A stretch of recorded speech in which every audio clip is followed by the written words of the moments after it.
kapalaran ng Pisces ngayong araw ng April 7, Pisces.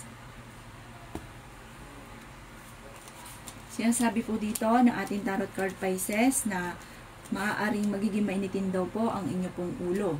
I-release nyo daw po kung ano man ang nararamdaman ninyong sakit sa inyong kalooban. Sinasabi rin po dito na nalulungkot ka daw po sa ngayon. Maaaring malalampasan nyo kung ano man ang mga pagsubok nyong pinagdadaanan.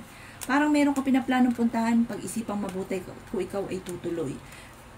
Parang nakatakda ka na maging matagumpay dahil kayo Pisces ay madiskarte, masipag, may pagkaprangka lamang kaya madalas ay naiinis sa inyo mga kausap daw po ninyo. Yung mga kilos na padaros-daros.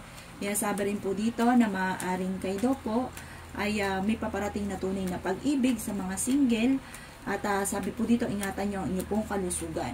Kapag pagod na, magpahinga. Matalino daw po kayo. Sinasabi rin po dito na may pagka-demanding lang daw po kayong tao at mapagbiro kayo. Yung bang tipo na parang akala nyo biro lang pero naiinis na sa inyo yung kausap daw po ninyo. Pero kayo ay masipag at madiskarte. Parang prangka lang kayo, sinasabi niyo yung totoo. Sabi rin po dito, huwag kang matakot na sumubok sa mga bagay-bagay at na-stress ka sa ngayon, hindi ka daw po masaya.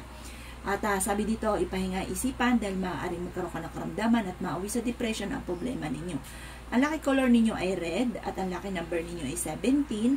Ganoon din po ang 15, number 4 at number 29, number 39 at ganoon din po ang number 41.